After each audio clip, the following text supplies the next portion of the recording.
But let me tell you how I found him. When I was 32, I was going through a real bout of depression.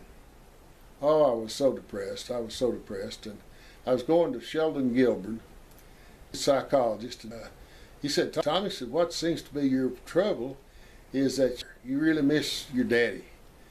And I said, well, I had Bill Joe, of course. And he said, yeah, but it seems like you really miss your daddy. Did he just give you up like your mother gave you up? You feel abandoned in life. Even though Bill and Neil are your mom and daddy, you still feel like your mother just gave you up, which you can't understand. And then you feel like your dad, and said, do you think you could find him? And I said, well, I know what his name is. His name's Ray Gaskin. I said, well, see, won't you see if you can find him? And I said, now let me tell you first of all, if you find him, one of two things can happen. It says, if he welcomes you with open arms, it will really help you psychologically. It will really make the difference for you. Now, you have to realize that if he does not, it may completely break you because you're on a very tight situation in your life right now, very close to breaking. And so I'm not a brave man. I never have been a brave man, but I thought, well, I'm going to try. So I knew his name was Gaskin, and I looked up through Illinois and Indiana and Kentucky. And in Russellville, Kentucky, I found some Gaskins. And so I called some Gaskins in Russellville, Kentucky, and I said, do you know of a Ray Gaskin? He said, well, says some Gaskins live around Wartburg, Tennessee. Well, of course, Wartburg is 45 miles away. And I thought, well, I think I'll just check on that. So one Wednesday afternoon in spring, I drove up to Wartburg and stopped at the filling station. And there's some guys sitting around on the bench there, sitting there whittling, and like country guys do. And I got out and I said, fellas, I said, y'all know a fellow named Ray Gaskin? Said, oh yeah, oh Ray, yeah. I said, yeah, we know Ray. And I said, well, does he live around here? And says, yeah, he lives up here on the Harriman Highway. He said, you go up here at the top of the hill and turn left, that's the Harriman Highway. And you go down there about a couple of miles, and he lives in a big rock house down there on the right. Said, you can't miss him. So I got my car and I drove down there, and I'm thinking, well, I wonder what I'm going to say to him. You know, what do you say to this man? So I got my car and I drove down there and went up and knocked on the door. This woman come to the door. Well, of course, that woman was Tracy. I didn't know who she was. And she's just a wonderful old mountain lady, didn't have anything to say much. And she said, howdy, can I help you? And I said, Miss Gaskin, I am Ray and Rebecca's son. And she said, oh. And I thought, oh, hell, she doesn't even know who I am. I may not even know who Rebecca was. And stood there a minute, and I said, is there somebody in the family named Hazel? And she said, well, Hazel is Ray's oldest daughter.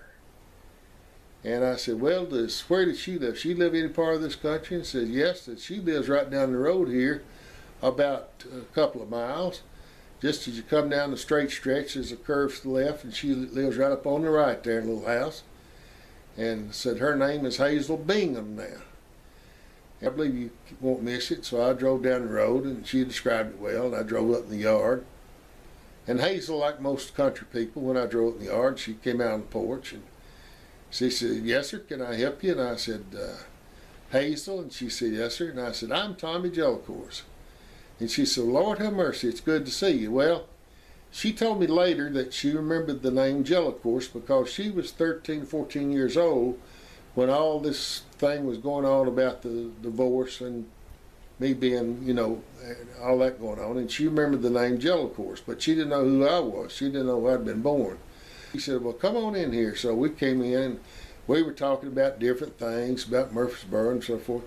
And she said, let me ask you about a woman. Said that she was the sweetest, best woman I ever knew in my life. Said her name was Rebecca. Said, did you ever know anybody named Rebecca?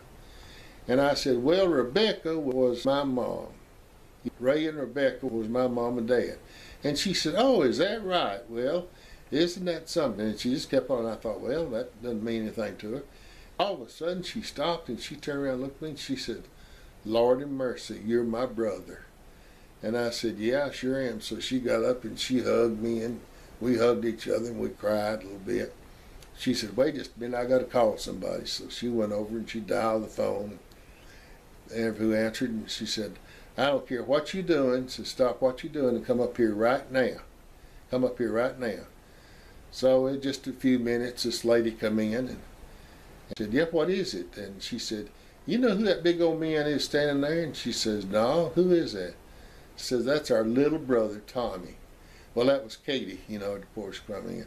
So she hugged me, and we all hugged, we cried and everything. And then I asked him, I said, do you think Daddy Ray would like to see me? And they said, oh, Lord, yes, he'd be thrilled to death to see you. Of course he'd be thrilled to death to see you. And so I said, what if I come back up here Sunday? And they said, well, Katie said, well, come back to my house. I'm down there on that big white house just before you get to the high school down there. Says, come down there and we'll all be down there. More room. I said, all right. So I went home and I told Patty and what had happened. But on the way off the mountain, oh, I felt good. I mean, I felt better than I'd felt in weeks and months, psychologically. And by the time I got to Oliver Springs, I was depressed again because I had convinced myself that he wouldn't want to see me. He still wouldn't want to see me. He still wouldn't care anything about me.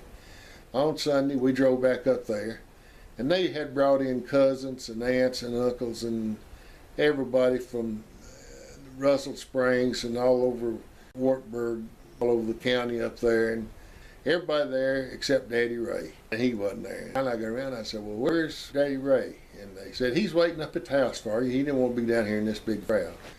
It sounds like a B-grade movie, but there 5-6 carloads of people got in the cars, and we all drove up to Daddy Ray's house, and everybody got out and made this big semicircle around like this. And son was sitting over the back of his house there in the afternoon.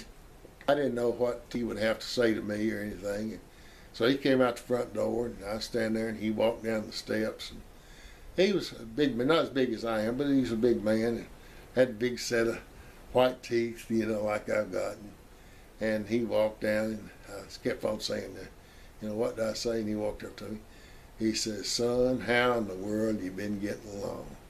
And I said, well, I'm fine. And so we shook hands and hugged each other.